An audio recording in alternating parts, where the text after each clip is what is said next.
stoking the violence and the criminality that has characterized the strike. Several weeks ago, the city of Tshwane obtained evidence that a senior member of the regional executive of SAMU had participated in the firebombing of a waste removal truck belonging to a contractor of the city.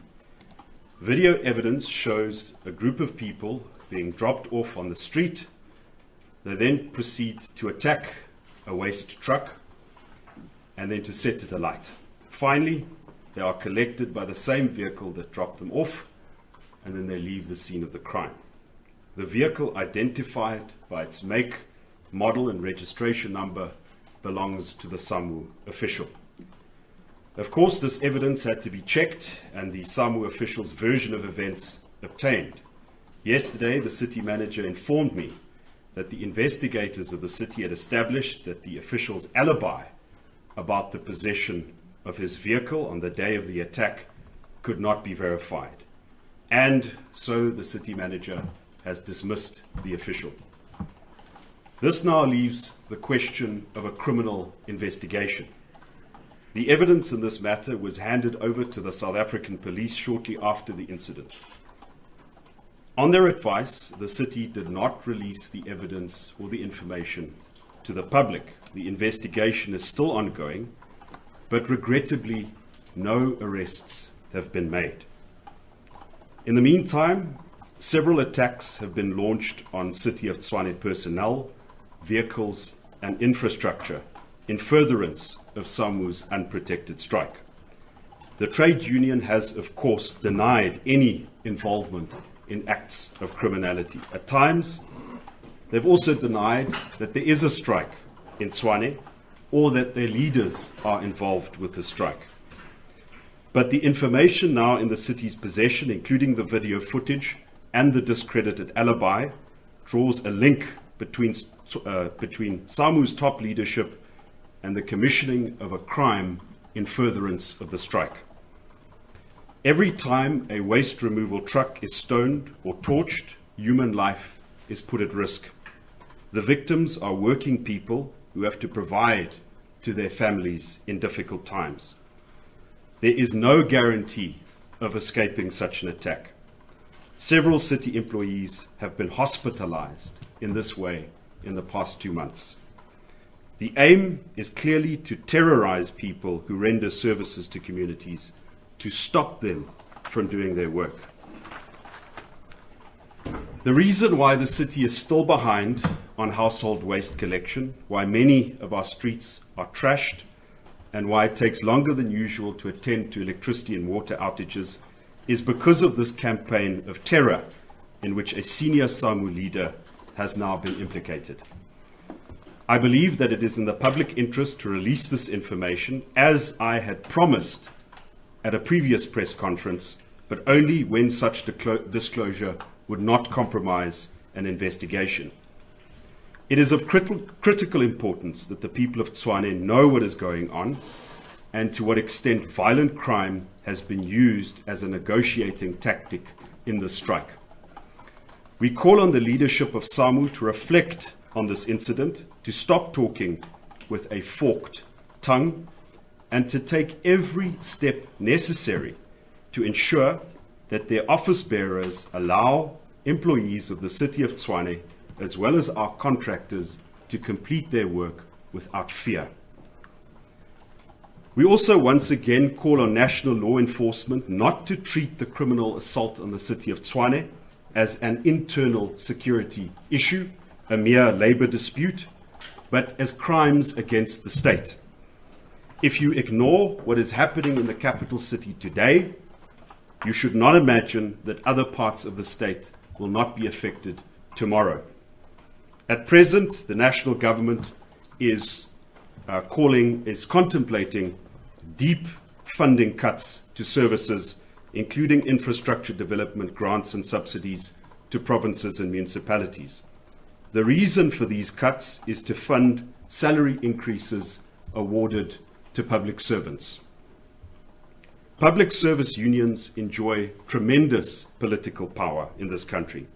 Of course, their members should have the full benefit of trade union membership and the city of Tshwane respects that. The point about crime and violence being unacceptable as bargaining chips has already been made. So what is left to say is the reality in South Africa today is that all government is running out of money. The city of Tshwane might be an acute case, having been pummeled by lockdown, load shedding, and unlawful provincial administration in 2020. But we are not alone. Services in every municipality and province, including services to the poorest of the poor, are being threatened by this country's ballooning public sector wage bill. Those who are not willing to face this reality will also not be in a position to rescue the situation. The city will continue to work with law enforcement to protect our employees, residents, and the infrastructure that serves both. We will do everything to protect jobs and to lead the capital city to financial recovery. This involves making extremely difficult decisions and having the courage and the integrity to carry them out. What makes the job easier is the realization that if these decisions are not carried out, the consequences will be far more devastating to the people of Tshwane. Thank you.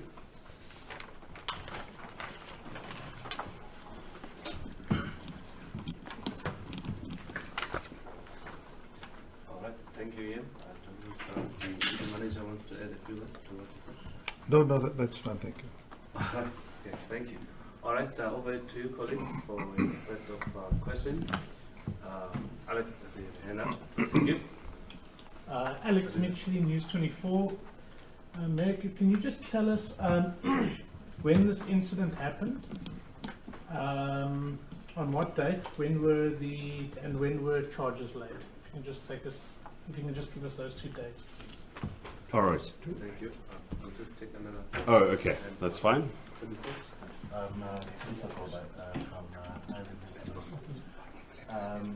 This might obviously unrelated to the statement the mayor has issued, but I think it is related. I just want to know, has the city began hiring or started the process of replacing those dismissed workers, and just how far is the city in that process? I think that's just. Cool. Okay, I think that's all. Anton Mayor from Pretoria FM. Just a question on the work that was dismissed. Are you allowed to dismiss someone, just for clarification, based on the evidence that you have? Is that enough in terms of the labour law to dismiss someone from their position? Thanks. All right. I will answer the first question, and I'm going to let the city manager answer the question as to replacing dismissed workers, as well as the legality of dismissal in this particular instance. The incident happened on the 28th of August. The evidence that was obtained by investigators of the city was immediately handed over to the South African police, as I mentioned in my statement. The advice of police at that stage was to not compromise the investigation. Please let us deal with it, that being the police. That advice was accepted. Unfortunately, we didn't see any arrests, and in the meantime, as I mentioned in my statement, there was various other incidents that occurred. This prompted the city, I think during the course of last week, to say that we can't wait any longer for arrests to be made. The evidence was put to the employee in question, I believe, during the course of yesterday or earlier this week.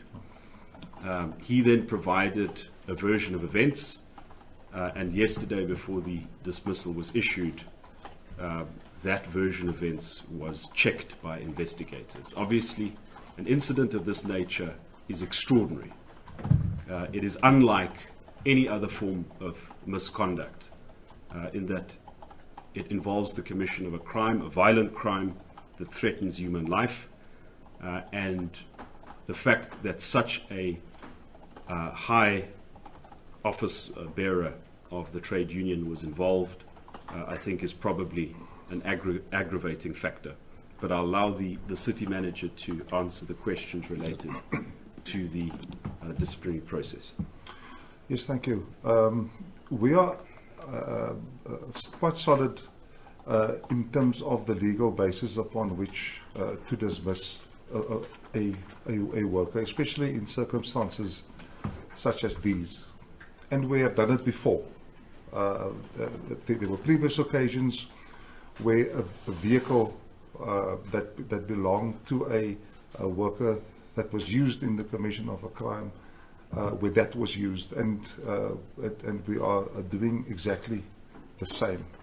So as far as we are concerned, we only have to prove these matters on a balance of probabilities, and your vehicle is used in the commission of a crime and it's a crime against this local state, then we are absolutely within our rights to summarily dismiss.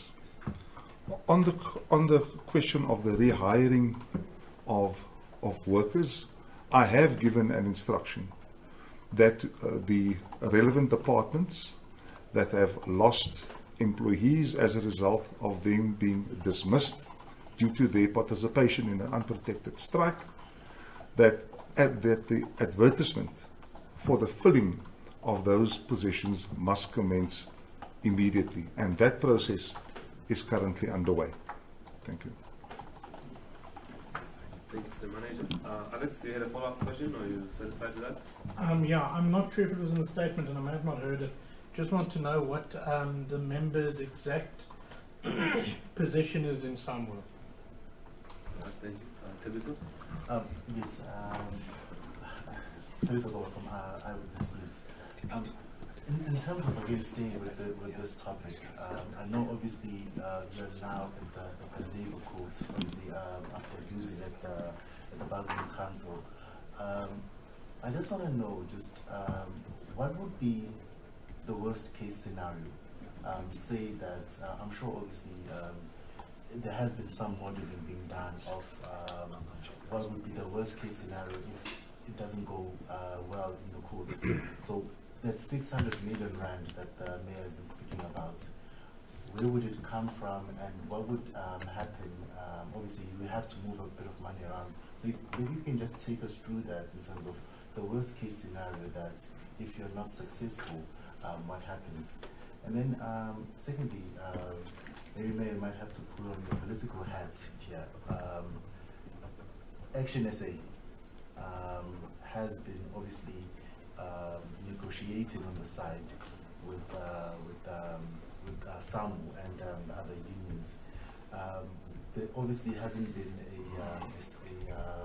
in terms of from the coalition, there hasn't obviously been, we haven't been in unison in terms of how to tackle that issue. Is that affecting the government coalition in terms of how it's running, and just what is your reaction to that? Obviously, the Action SA, even Hamid Mashaba yesterday said you don't respect the workers. Just your general reaction to how your coalition partners have been handling this situation. Thank you. All right, thank you. Timothy? Can I get the total number of all the dismissed workers? Is it 122 or it has increased? I'm going to ask Gerald to answer that one. Okay, we'll just take one right there. Yeah. All right. Thank you.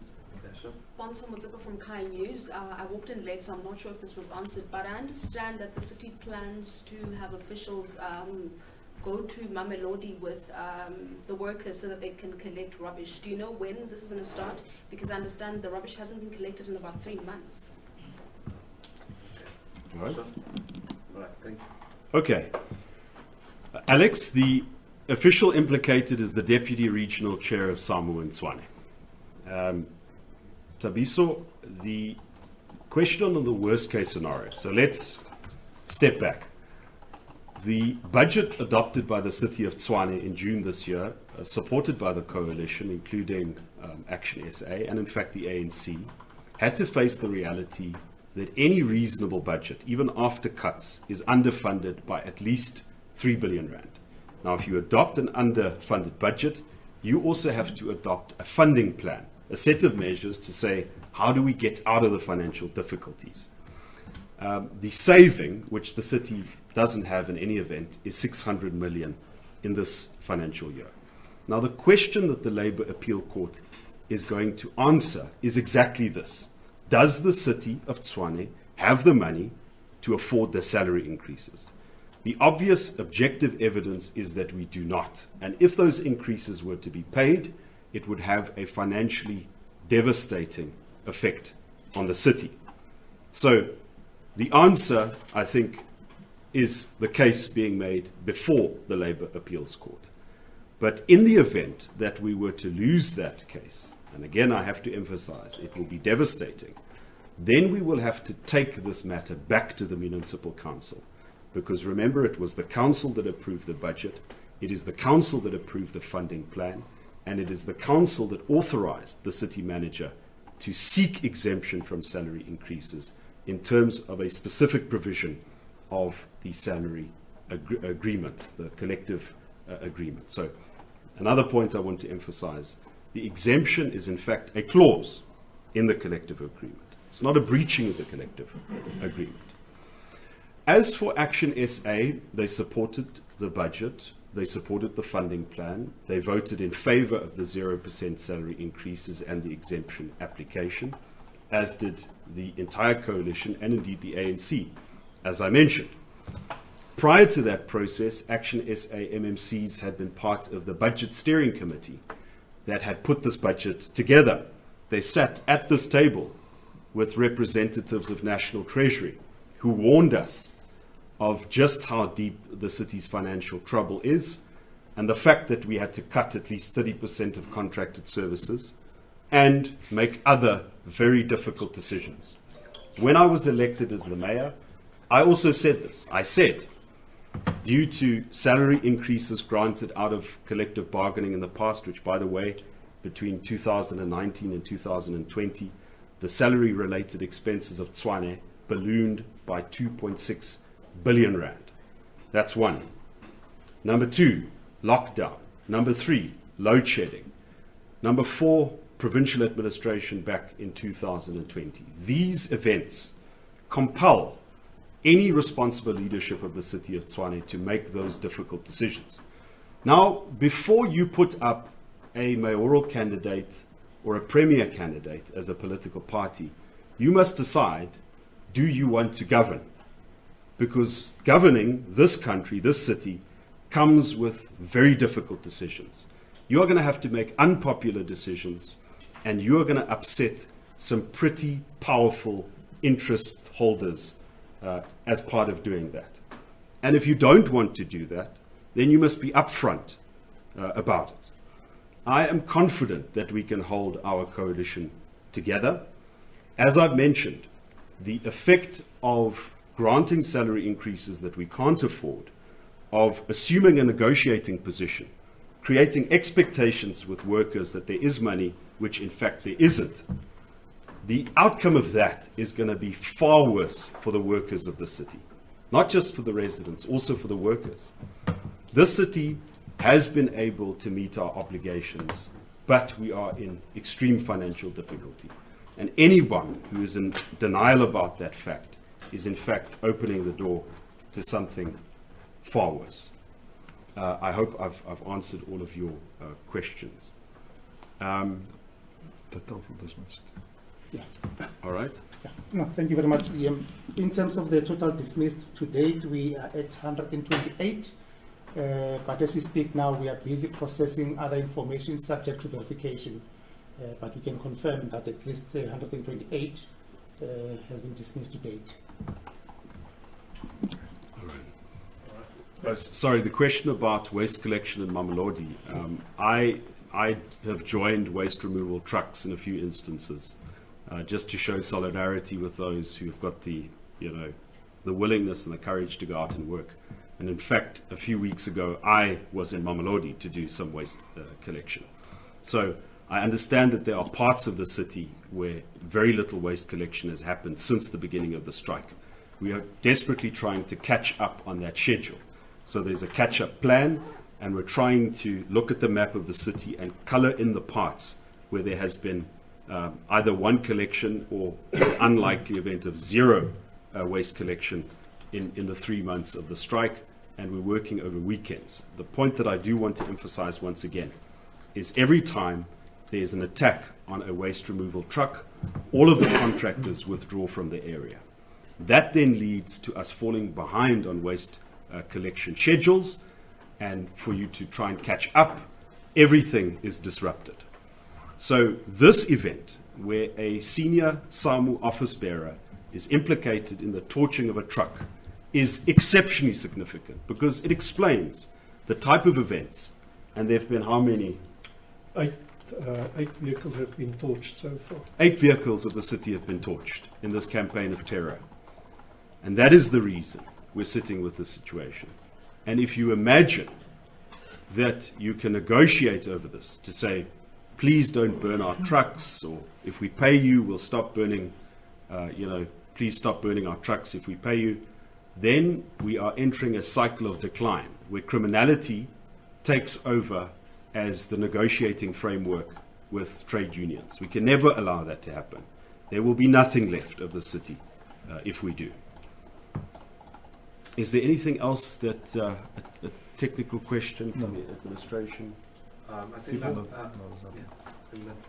Did I miss? I didn't miss anything. No, that's fine. We just have one more hand, I think, from Alex, and then we can wrap up. Sorry, Joe, just to follow up on the strike, where are we now? I remember a couple of weeks ago we spoke, and you said at that stage less than 30% on stayaways or people coming and not working. Where are we now in terms of that? All right, cool. Yes, Teresa, so my last question.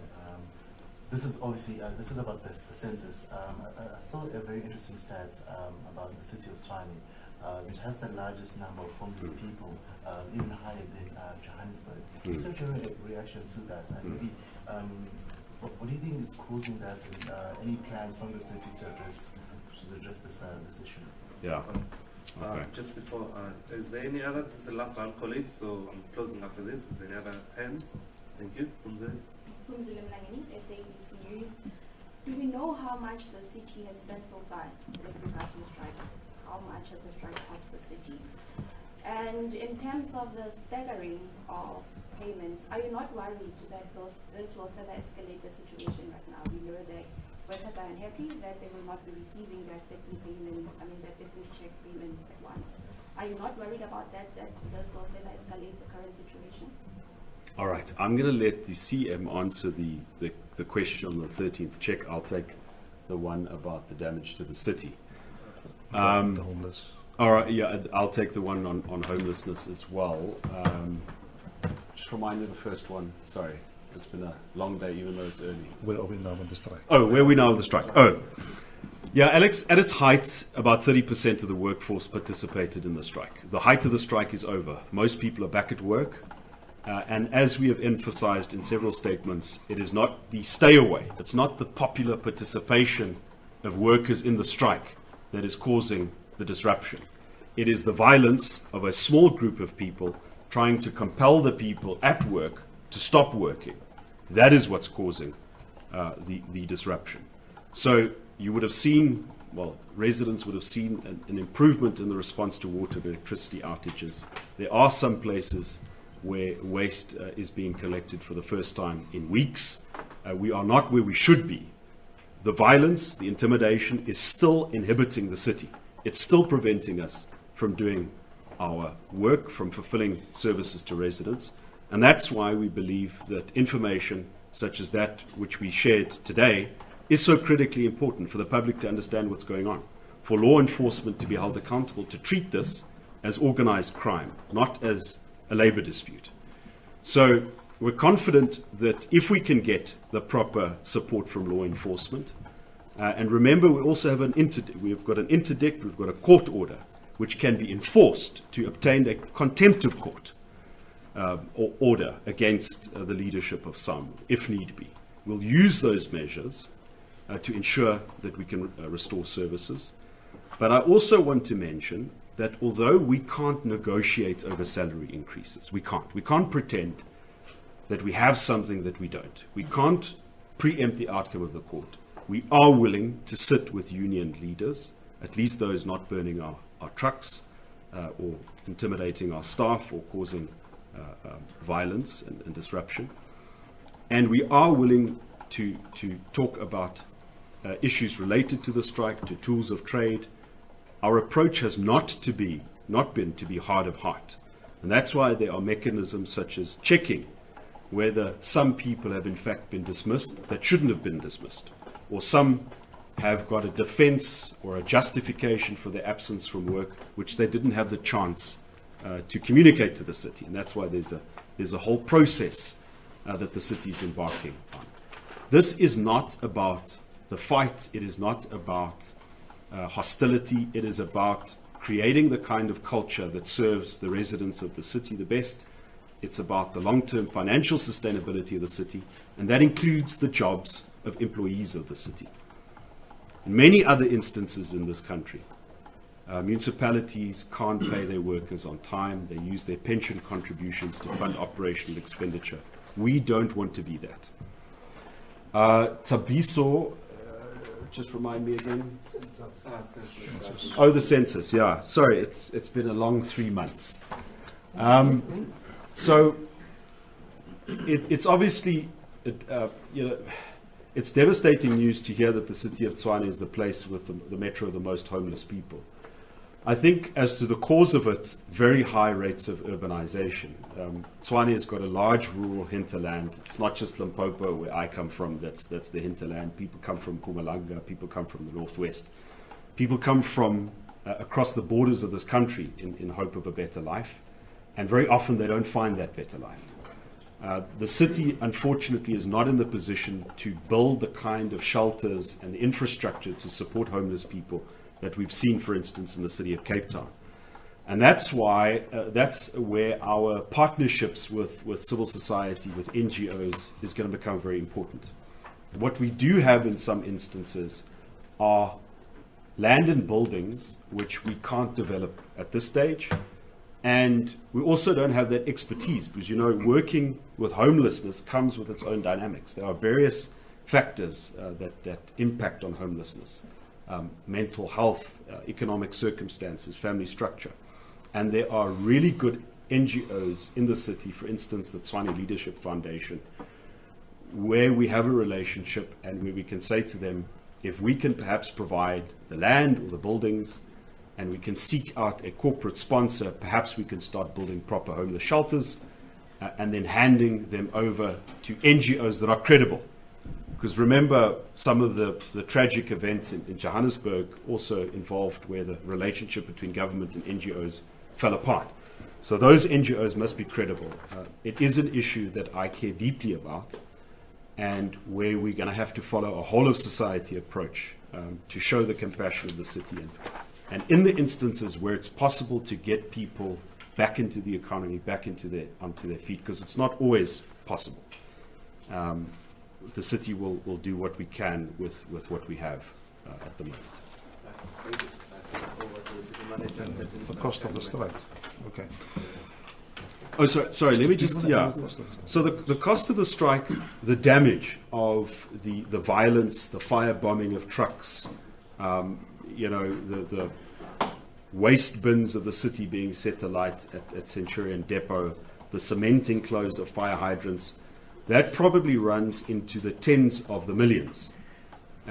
As for the litigation of the city, I would say, I'm not sure if the city manager wants to answer that. Hundreds of thousands. Hundreds of thousands, certainly not close to 600 million, which we would have paid if we had not taken the course of litigation. But we are quantifying those damages, and it's a continuing effort. 8 vehicles firebombed and torched, waste removal sites, arson being committed there. The Tshwane Metro Police, my colleague Grundy Tillison can talk about that, being used to provide security services to employees instead of enforcing bylaws and so on. So there are tremendous costs to this, but much of it is occasioned by, as I mentioned, organized crime, not by following our rights in terms of the labor law. CM, I don't know if you want to add.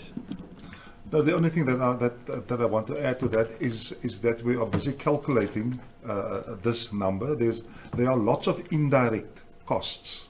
It is now costing us more to deliver services. We are hiring trucks to collect waste. That is a cost that we have. There's lots of fuel being spent on escorting. There are also overtime that we would pay for some of our own staff members to work at night, because the city centre is cleaned during the night, and we would use many of our workers who are prepared to work to go that route. So there are lots of incidental and indirect costs that would also come into this calculation. If I can then deal with a 13th check.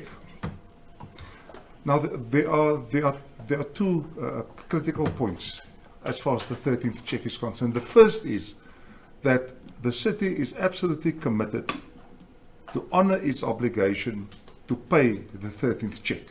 That is beyond dispute. So that's the first point. The second point is that as accounting officer, I have a responsibility to manage the cash flow, to manage the expenditure. The law is very clear about that.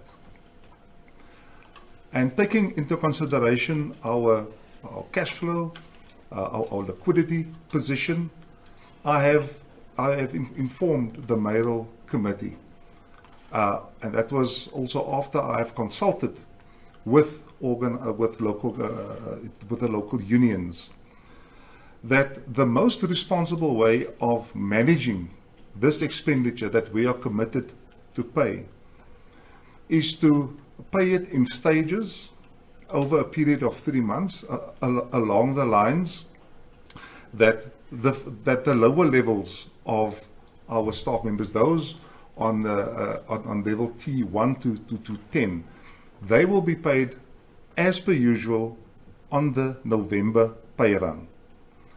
That expenditure is around 62% of the total amount that we would have had to pay. The second lot from T11 until T15, middle management mostly, they would be paid on the December pay run, by the 20th of December. That is around a quarter of what we were due to pay. And then the last group, from that's the top management, T16 to T22 in our terms, would then be paid on the January pay run, and that's around 13%. So I do not foresee that there would be any kind of industrial action, although it is possible that the unions may decide to take this decision on review or on appeal, but that is absolutely within their rights. Thank you. Grandi, do you want to mention anything about Metro Police? Yes, I think it's important to take note of the fact that this is placing a tremendous burden on the Metro Police, because over and above the normal duties that they have to perform, we have to do between 60 and 80 escorts per day for working teams.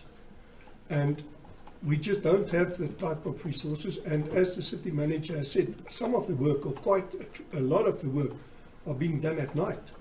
So that also places an extra burden, and that's when crime is at its height, and that takes our people away from crime prevention, because we have to provide security to working teams. So that's one of the things. As far as the fire service is concerned, I think it's also necessary to mention, in the past, around this period of the year, we had between 20 and 25 fires per day.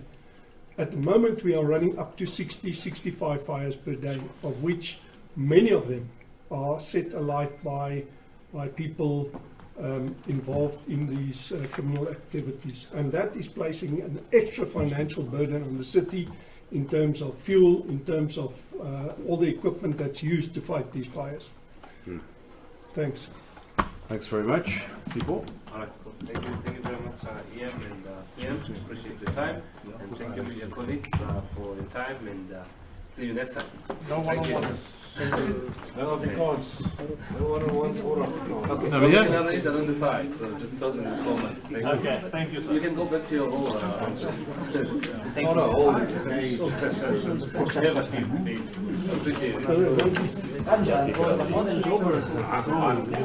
That's great.